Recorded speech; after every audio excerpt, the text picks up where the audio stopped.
Hello everyone, welcome to our channel. तो friends, समस्त को कृष्णा एकेडमी क्लासेस को बहुत बहुत स्वागत। तो चलतु आज आम पढ़ा समस्ते कहते जे एनसीईआरटी आणतु। तो एनसीईआरटी क्लास 6 रु 12 पर्यंत आमर जहाँ हिस्ट्री रहा जहाँ भी हो मु हिस्ट्री जियोग्राफी इकोनॉमी पॉलिटी तो ये चार्टा आसब सब सर्ट क्वेश्चन जोटा कि प्रिलिम्स बेस्र प्रतिदिन 10टा लेखा क्वेश्चन हिस्ट्री आउ 10टा लेखा क्वेश्चन जियोग्राफी हो पॉलिटी हो दीटा आसब वीडियो। तो सर्ट क्वेश्चन केवल प्रिलिम्स तो चलतु स्टार्ट करनबा। आ जो मैंने क्लास जॉइन करने को चाहूँगी से मैंने 999 देकी मोर व्हाट्सअप नंबर मुझे आपको सेंड कर देछि ऑलरेडी। से जाकि मेसेज करके पेमेंट करके जॉइन हो पारे जोटा कि एप्रिल 1 रु पूरा स्टार्ट हम पूरा कोर्स जो साइंस एंड टेक्नोलॉजी ता सहित history geography political science economic आ रहा एनवायरनमेंट एजुकेशन इंटरनेशनल रिलेशनशिप जहाँ भी अच्छी कोर्स एथिक्स सहित सबू रहिबो। केवल जीएस पेपर 1 पेपर 2 पेपर 3 आउ 4 ये चार्टा ही पेपर रहिबो आउ किछि नुह।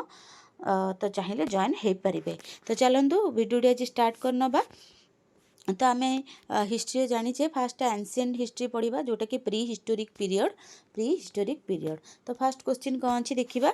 तो केउं वर्ष पत्थर युगर सभ्यतार आविष्कार प्रथमे भारत में आरंभ होइतिला केबे ना 1863 ख्रीष्टाब्द आरंभ होइथिला माने एडी रे आरंभ होइथिला।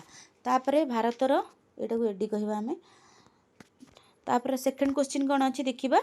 सेकेंड क्वेश्चन अच्छी भारतर पौर्णतत्व सर्वक्षणर पंडित रॉबर्ट ब्रूस फुट पूर्व पत्थर युगर उपकरण गुड़िक केउठारे आविष्कार कले कौटी करथिले ना पालाभाराम जोटा कि माड्रास रे अच्छी इंग्लिश वर्डटा देखने।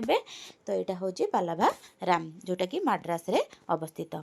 तापर आसला पैलियोलिथिक पीरियड केउं युग भाव में जनाशुना। तो सेटा को आमे हंटिंग कहबा आउ खाद्य संग्रह युग मध्य कहबा पैलियोलिथिक पीरियडटा। तापर आसला बेरी गोटे नामक एक साइट खननरू मिलिथिबा सर्वशेष सूचना उपर आधार करी 14 लाख वर्ष पूर्वे मनुष्यर माने अस्तित्व अनुमान करा जेबा परे भारतर केउं राज्य रे स्थान अवस्थित। एटा होची महाराष्ट्र रे अवस्थित। एटा एग्जाम रे पढ़ीथिला। तो महाराष्ट्र रे बेरीटा को नामक साइट जो खनन मिली ना महाराष्ट्र। ठीक अच्छे। तापर आसला 5 नंबर देखिबा पैलियोलिथिक युग को मनुष्य द्वारा व्यवहृत अस्त्र शस्त्रर प्रकृति एवं जलवायुर परिवर्तन उपरे निर्भर करी केते श्रेणी विभक्त करा जायछि ओ कौन कौन एटा समस्त जानिथिबे। या 3 भाग विभक्त करा जायछि।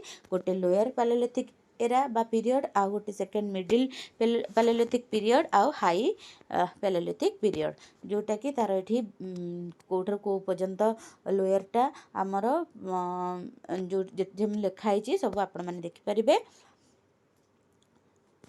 देखो 2,50,000 बीसी रु 1 लाख पर्यंत। तापर 1 लाख रु 40,000 बीसी पर्यंत 40,000 रु 10,000 बीसी पर्यंत।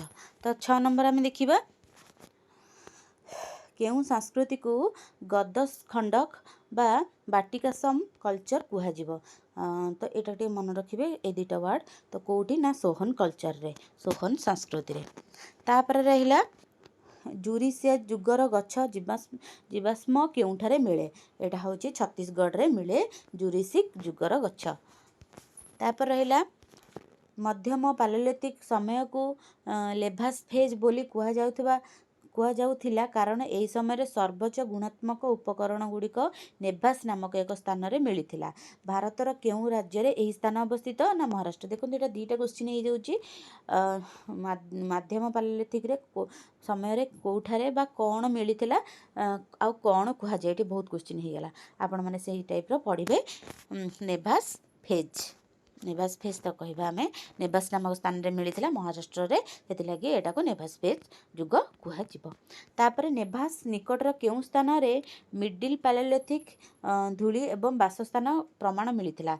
एटा महाराष्ट्र तो मिलिथिला जानिथि को स्थान रे ना चिक्री स्थान रे मिलिथिला। महाराष्ट्र चिक्री स्थान रे तांकर धूली आ बासस्थान प्रमाण मिलिथिला। तापर रहिला किए प्रथमे अग्नि उद्भावन करथिले किए ना जाभा ह्यूमन ଏଇଟା ହେଉଛି ପ୍ରଥମେ ଅଗ୍ନି ଉଦ୍ଭାବନ କରିଥିଲେ। ଏଇଟା ଥିଲା 10ଟା କ୍ୱେଶ୍ଚିନ୍। ଆପଣ ଚାହିଁଲେ ୟାକୁ ନୋଟ୍ ବନେଇ ପାରିବେ, ନଚେତ୍ ଭିଡ଼ିଓ ଦେଖିକି ରିଭିଜନ୍ କରିପାରିବେ। ତ ଚାଲନ୍ତୁ ଭିଡ଼ିଓଟି ଏଇଠି ଏଣ୍ଡ କରିନେବା, ପୁଣି ଦେଖାହେବା ନେକ୍ସଟ ଭିଡ଼ିଓରେ।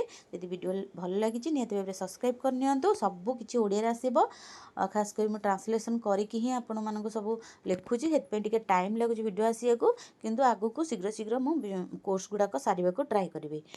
ତ ଭିଡ଼ିଓଟି ଏଇଠି ଏଣ୍ଡ କରିନେବା। ଯେଉଁମାନେ ଦେଖିଛନ୍ତି ସେମାନେ ବହୁତ ଧନ୍ୟବାଦ। ଯେଉଁମାନେ ସବସ୍କ୍ରାଇବ୍ କରିନାହାନ୍ତି କରିନିଅନ୍ତୁ, ଲାଇକ୍ କରନ୍ତୁ, କମେଣ୍ଟ କ'ଣ ଦରକାର ସବୁ କମେଣ୍ଟ କରନ୍ତୁ, ନିହାତି ଭାବରେ ଆପଣଙ୍କୁ ପ୍ରୋଭାଇଡ଼ କରିବି।